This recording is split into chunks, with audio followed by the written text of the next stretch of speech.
And okay, and this is our 17th year in business, and that is what we do. We help seniors who are downsizing and moving.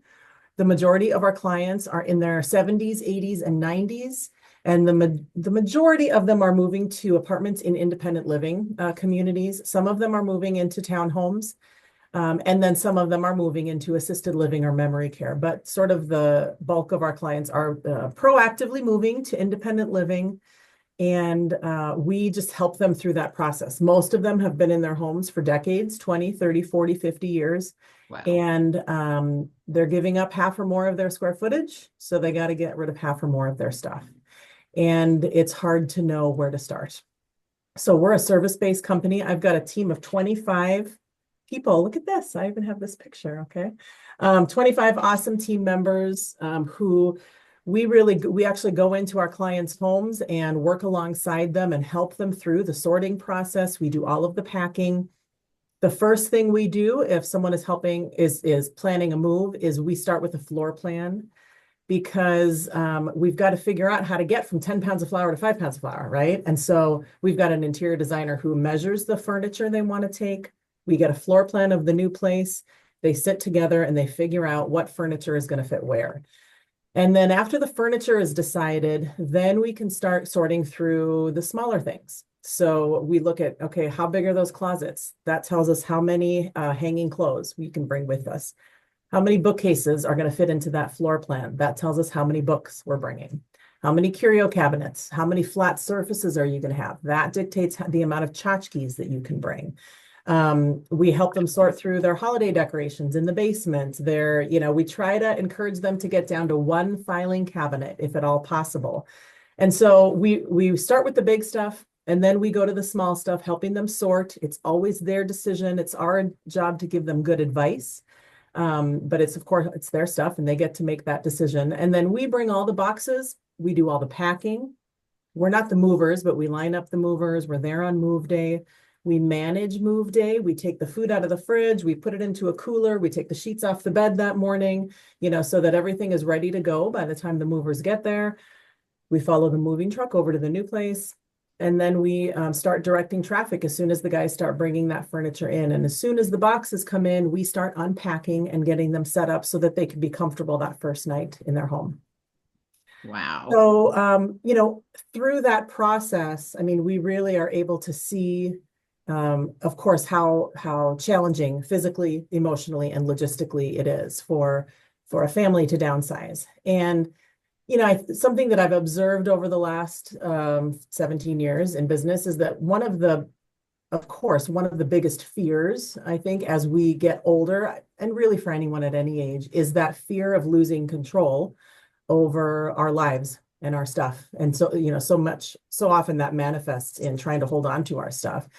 But of course, the irony is that the more we try to control, or the longer we put it off, the more likely we will be finding ourselves in that situation.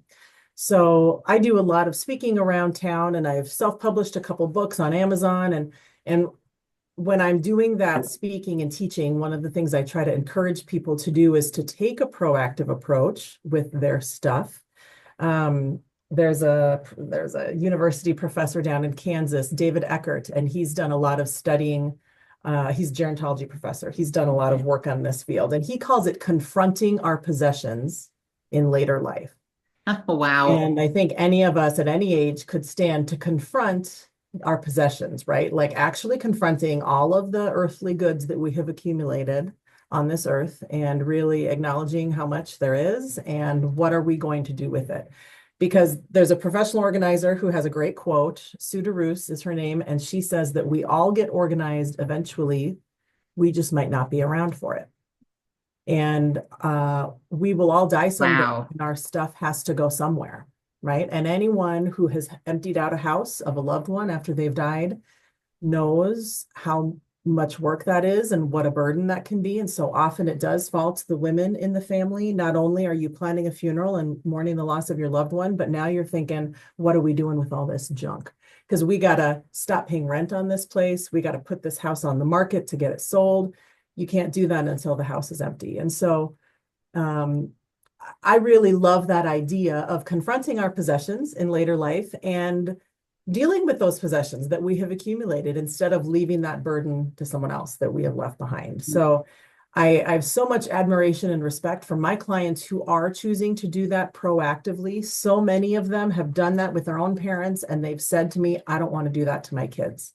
So we're going to go through it now. And of course, that phrase that I hear once a week probably is, my kids don't want my stuff. And it's true to some extent, those ungrateful brats, right? Your kids don't want your stuff, but I try to remind folks that they do want some of your stuff. They just don't want all of your stuff, right?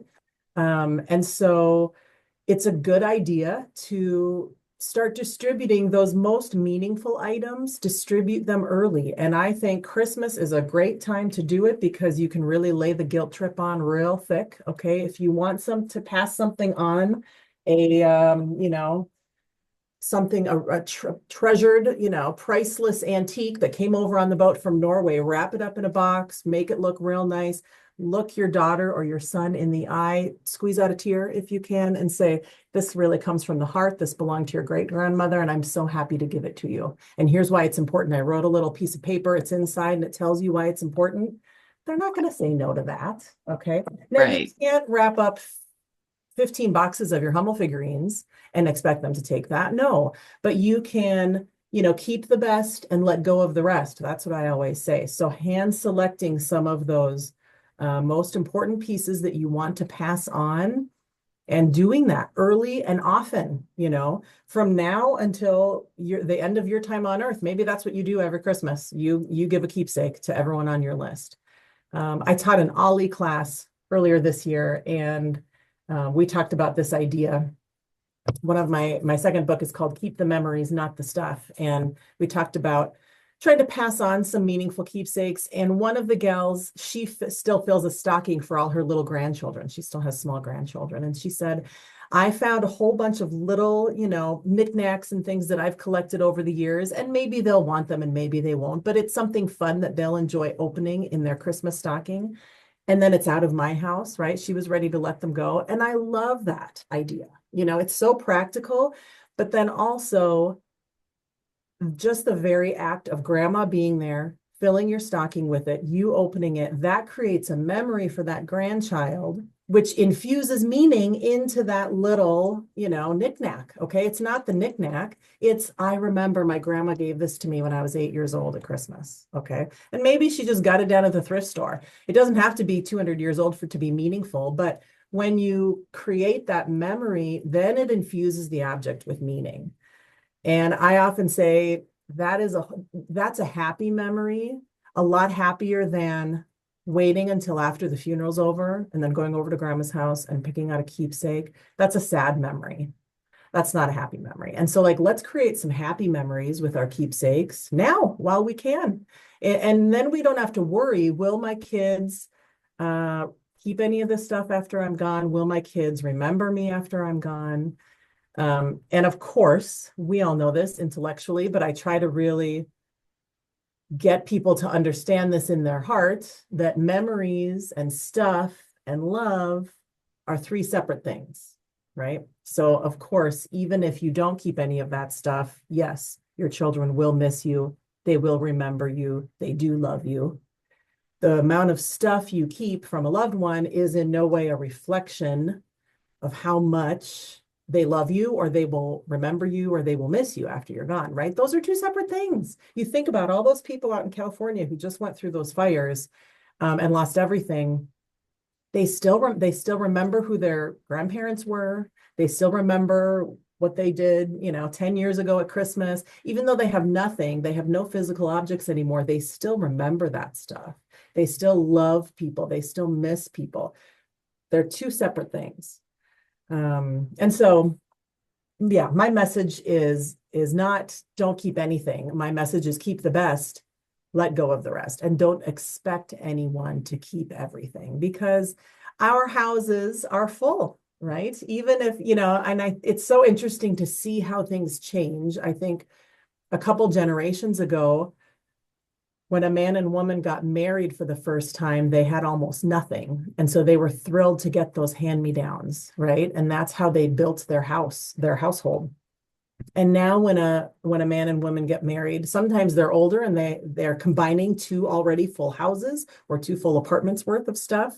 And even if they don't, you could go to IKEA and for $500 you can get several pieces of furniture, right? And fill your home up. And so our the world of possessions has changed and our attachment to that has changed. And of course, we know it's kind of a throwaway culture now, and there are certainly some detriments to living that way. And that brings me to the other part of our business is that we at Changing Spaces, we not only help people move, but then we go back to their old house and we then help them empty out whatever is left. So theoretically, most of our clients are keeping 30 or 40% of their possessions. That means 60 or 70% of the stuff is still left back at that old house. And so what do we do with it? And my advice is always to the older adult, decide what you're keeping, right? Your stuff is the most important. The second step is decide what you will give to family and friends. And then the third step is try to sell whatever you can of what's left. And so we do that. We run in-person estate sales. They're tag sales where the house is set up and everything has a price tag on it, and we invite the public in to shop. And then we also do online auctions, which is something we developed during COVID when we couldn't do in-person estate sales. So we take photos of items, put them on our website, and people can bid. Through those two avenues, we're able to sell. I always tell my folks it's 75 to 85% of the stuff in your house we can sell. The rest of it then is donation items. And yes, even the cleanest homes have some trash. And rehoming that stuff also comes into play with our attachment to that stuff, right? Our emotions and our identity, right? And not just older adults, all of us at any age, our identity, whether we like to admit it or not, is tied up in our stuff. And there's a separation that happens when our clients are going through this time of transition. And it's not always easy, right? My mother-in-law passed away last year. She was 91. And we moved a couple years before she passed away, we moved her into the legacy. And she did not bring her big couch with her. There wasn't room. And so we sold the big couch, and it was floral and it was in great condition. And it sold for $12 on her online auction. And I said, Bernice, I'm so sorry, And then we found this old leather purse from the 70s that was in her garage that we sold on the auction, and it brought like $42. And she just couldn't believe that this old purse from the 70s brought more money than her floral couch. I was able to laugh about it with her, but I always say to my clients, some things bring more money than you expect, and some things bring less money than you would expect. And really what we encourage you to do is look at the total money that you get for your items, and then realize that comes along with an empty house, because houses don't empty themselves. And if you're going to hire that out, it's not cheap. So just to remember that. And then I jokingly remind all of my clients and myself, because sometimes I have a garage sale too, and I'm completely offended that someone wants to buy my old coffee pot for $2 instead of the $7 that I priced it at. But here's the thing, the stuff in our homes is all used stuff, right? I'm wearing a used sweater right now. Okay, this is used. None of this is new. And so our stuff doesn't owe us anything. And we better have some mutual funds, because we're not going to be able to retire on what we get for our used stuff in our house. And of course, I remind my clients that the main asset is a home. If you have a home to sell, that's the main asset. So what we're going to do is we're going to try to empty this out in a thoughtful and efficient manner and get as much money as we possibly can for this stuff. But the main goal here is to empty the house out so that it can be sold, and you can use those funds to help pay for, rent at the new place if you've moved into a retirement community. So, yeah, I mentioned that I self-published a couple books, and that is because I would get, our business is not unique. There are businesses like us, senior move management companies across the country. So if any of you have family members or friends in a different state who need this kind of help, you can go to NASM.org. It's NASMM.org. It stands for the National Association of Senior Move Managers. And you can click on Find a Senior Move Manager, and there are, I forget, 700. I don't know. There's a lot of us across the country, and Changing Spaces, we're not a franchise and we're not a chain. I'm just a locally owned company, but there are so many other companies like this across the United States because there's such a need. And so if you have someone in another state, that's certainly a great resource to check out, nasm.org. And anyway, for years, I would get phone calls from people, in Western Nebraska or even in another state, and they would ask, could you help my folks move? And unfortunately, I don't have teams all across the country. So, but I thought to myself, oh, I want to help these people. If they would just listen to me, I could tell them exactly how to do it. And so I thought, well, why not write it down? And so that's what I did. I wrote my self-published through Amazon, Ready to Rightsize. It's a short book. Okay. This is not a book that you can, 200 pages and it helps you to procrastinate even more. This is a step-by-step guidebook to kind of guide people through that process. Here's step number 1. Here's step number 2. I talked about, first decide what you want to keep. Second, decide what you want to give to family and friends. 3, sell what you can. 4, donate the rest. And 5, remove trash and recycling. And I always call those are the 5 steps of emptying out a house, because so often people get frustrated because they're trying to do those steps out of order. They're trying to donate stuff. They're trying to take stuff to Goodwill before they've even moved. Okay. If you're not planning to move for the next several years, great. Start downsizing now, go through your clutter, donate the excess stuff in your home. But if you've got an apartment and you're moving next month, it's time to focus on what you are bringing with you and get the stuff that you're bringing with you moved over to the new place. Then invite the kids over. They can take what they want. Then you can try to sell what you can. And the reason I encourage people to go in that order is because at that point, by the time you get to the 3rd step of sell what you can, you've removed the best of the best. You have what you want. The kids have what you want, what they want. So then if someone comes along and you've got $7 on your used coffee pot and someone offers you 2, it's a lot easier to say, sure, have the coffee pot for $2. God bless you, because you know that the only stuff that's left in that house is stuff that nobody needed or nobody had room for, nobody wanted. And so then your grip on your stuff can be released a little bit. And I don't have it in front of me. I was just visiting with someone the other day. She quoted an author, and I'm sorry, I don't remember who it was, but he said, everything I have released has claw marks on it. And I thought, oh my God, what a great quote. And that is not what we want, right? Like that's a cautionary tale. I want to be able to release things in my life, all kinds of things, right? But release things without having claw marks on them. And so often I hear that from some of my clients. They'll say, I want my apartment to look nice. I don't want it to look like I'm an old lady who can't let go of her stuff. And I always applaud them, like, good for you. We want your home to be cozy and nice and for you to have the best stuff, but knowing that you can't fit the 10 pounds of flour into a 5-pound sack. So I wrote that, Ready to Rightsize. And then the second book I wrote is called Keep the Memories, Not the Stuff, because I know that the hardest category of stuff to let go of is that memory clutter. It's both our keepsakes that we've kept for ourselves, right? Our wedding dress, our kids' onesies from when they were born, whatever. But what's even more difficult is that stuff that we've inherited from our loved ones who have died. That's the stuff that weighs very heavily on us. And we feel a lot of guilt from letting it go. There's a lot of fear. Again, we fear that we will forget. We fear that their legacy will not live on. And so I wrote, it's still a little short, it's a little thicker, but it's another short book just exploring this idea. And that's where I really talk about the fact that stuff and memories and love are not the same thing. And they're not tied to one another.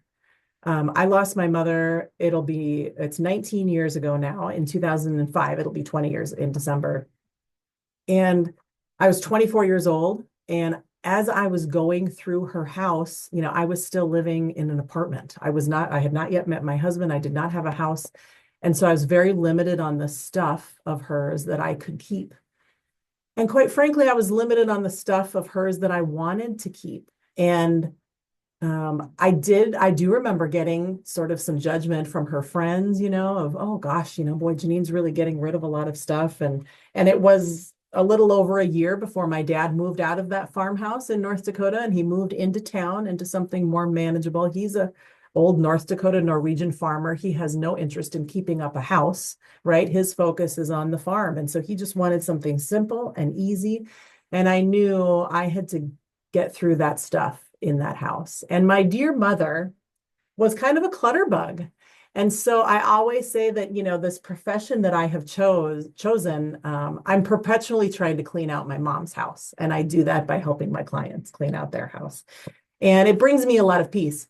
But I had to realize that the amount of stuff that I kept from my dear mother, who has now been gone almost 20 years, does not impact how much I loved her, I miss her, or I remember her. So I try to encourage people, if they are keeping some keepsakes, keep only the things that you can use or display. So keep practical things like a rolling pin, okay, that you can bring out every time you make a pie, or something that you can display. Put it in a shadow box and put it up on a shelf.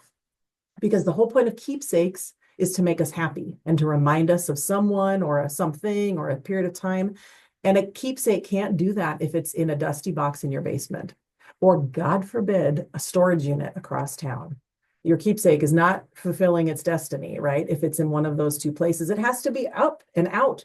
And so my mother never met my husband and my mother never met my kids, but there are avenues, there are pockets of time where I can introduce her to my husband and my kids because I have these things on display around our house. It becomes a topic of conversation. They feel a little bit of a connection to her because of those things, right? So it's now 10:29. I think, did we start at 10 o'clock? I don't want to speak more than half an hour, but I do want to, open it up for anyone else. Like, if you have thoughts, if you have questions, I'm sure you guys have been through this yourself. This has been absolutely wonderful, and I have just really enjoyed this because we've recently gone through this with my own parents. And I've seen some of your videos on YouTube, I believe, and I know you're on Facebook as well. And one of the things that has really stuck with me is take pictures of the items. That way, those items that are meaningful to you, which I have plenty of them, and I am one of those that, since I went through with this with my parents, I'm getting rid of my stuff, but taking pictures of that. And since everything is pretty much digitalized now, I still have those memories. Yes. And if it's you taking, take a picture of you with it, and then your grandkids will see, okay, not only here's this cool old treasure box, okay, but then there's grandma's face, right? It makes it more meaningful. Yeah. Very good. Thank you. Mhm. This is a funny, but I'm past the clutter bug stage and past my grandkids call it Clutterzilla. I'm being real. I probably need therapy sessions with you. But it's what you're just, and I'm being very honest. I love stuff. Yeah. Yep. And yeah, and I admit it, I do. Yep. I'm not like a hoarder, but I like stuff. Yep. And it And I makes think one of my team members who's been with me for 15 years, she will say the same thing. She is not a minimalist, right? She's like, I love stuff. And that's totally fine. If it's like serving you and you enjoy it and it's not, having negative effects, then keep it. Yeah. Just be okay if your kids don't want to keep all of that stuff. I mean, I've seen a social thing on social media that says like live a grateful, fun life and have a fantastic estate sale when you go. So that could be you too, right? When someday when you're gone, you will have a great estate sale. And that's one of the things I love about estate sales is that, the community comes in and they're like, get to enjoy all the cool stuff you collected throughout your years. Well, your conversation, this was just brilliant. It really, really was just eye-opening. And it just is so self-reflective. You think about your own life, your own, house, everything you're going through. And like you said, it's going to default to the kids or whoever once we pass on. It just was really good. Thank you. Thank Is my you. mic working? Yes. Hi, Jenna. Oh, hi. I wasn't sure. It wasn't working earlier. So I kind of had a similar experience with my dad. He passed away when I was 22, and I was living in an apartment in Michigan. So not only I was nowhere nearby, and so I pretty much had one vehicle, and that's like all I could take of his possessions was whatever would fit in my car. But I remember after he died, and I'm his only kid, having the responsibility then of being the only person to go through his stuff. And at 22, you don't know what to keep, you don't know what was important, you don't know anything. And I remember how stressful it was going through his stuff. So I am like the whole other end of the spectrum where I hate stuff. Like if it's not functional, I cannot stand having it. So I'm the worst present person. So people trying to give me presents, I'm like, I gave you my Amazon list. This is functional things that I actually want. But then it's also like people are like, well, then you know exactly what you're getting. I'm like, I know. It's okay. I'm okay with that. I'm like, I just don't want things. I want things that serve a purpose or things that I can use. So I almost feel like maybe that whole experience with my dad kind of shifted how I am with stuff. I think, yeah, you're so right. I think the pendulum swings, right? My husband always jokes with us, and he might be right, that our kids are probably going to be hoarders because I like declutter so much that then they're going to go back, So It's yeah, and it interesting. is. I mean, I think it, in a way, is traumatic. That's a traumatic event that you went through and having to decide all of that on your own. I also think it, for me anyway, it was part of an important mourning process. I was kind of tying up all of her loose ends, but I've worked with so many families, grown men in their 50s and 60s, who I remember one in particular, beautiful big house in the Knolls. The parents had passed away. All four kids came in from different states to empty out mom and dad's house. And I went, and we were going to have an estate sale for them. I went into the dad's office one day, and the grown son, who's in his 50s or 60s, was sitting behind his dad's desk. And he said, Jeannine, I'm just sitting here getting madder and madder and angrier at my dad as I'm sorting through these papers, because there were bank statements from 1973 in that office. And he said, I'm just so angry that he kept all of this. And I think, that's all part of it, right? The only way out is through when you're mourning someone like that. And the burden is real. The burden is real. But that's the problem, Jenna, when someone dies young, right? They're not preparing for this. They're not going through the Swedish art of death cleaning. So you're just stuck with all of their stuff. Mhm.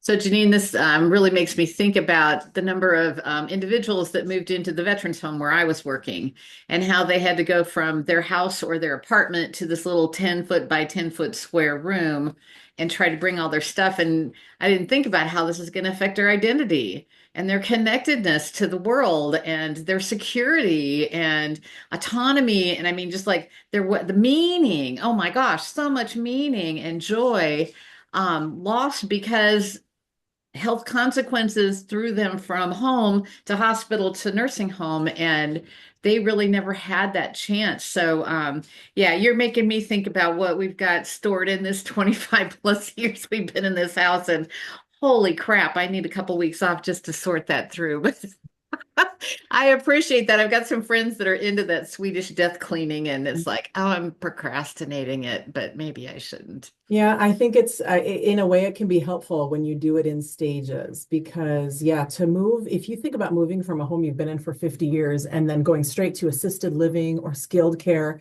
I mean, you're in assisted living, you're bringing nothing with you almost, and skilled care and memory care as well.